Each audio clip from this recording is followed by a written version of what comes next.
முழுசா போட்டு முதல்ல மீடியம் பீஸா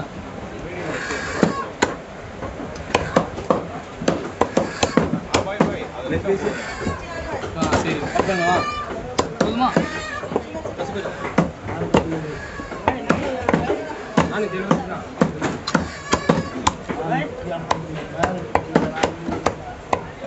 70